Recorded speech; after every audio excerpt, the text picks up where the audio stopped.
आफ्नो देश बनाउनु पर्छ।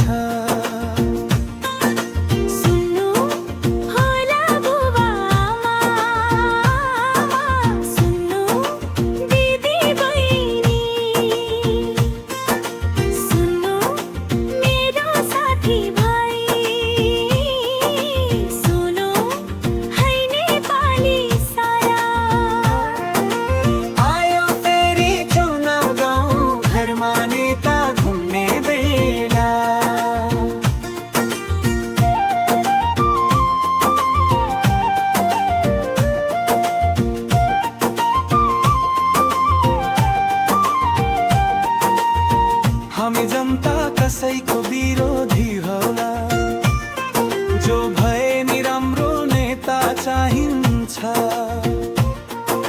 भ्रष्टाचार गर्ने नेता होइन हामीलाई, हाम्रो देश नेपाल बनाउने चाहिन्छ। सुन्नु होला बुवा आमा, सुन्नु दिदी बहिनी, साथी भाइ, सुन्नु है नेपाली सारा।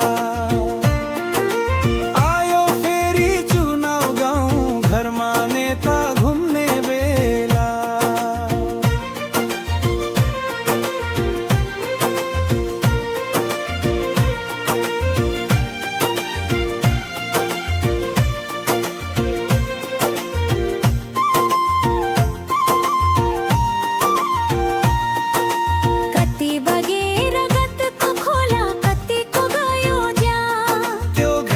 सम्झी हामी सबैले पुराउ है त्यो दिन दोहोरिनु हुन्न, अब राम्रो व्यक्ति छान्नु पर्छ।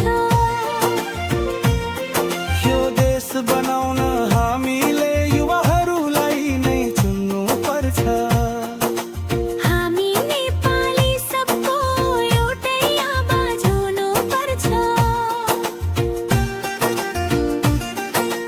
बुढालाई होइन अब युवाहरूलाई उठाउनु पर्छ।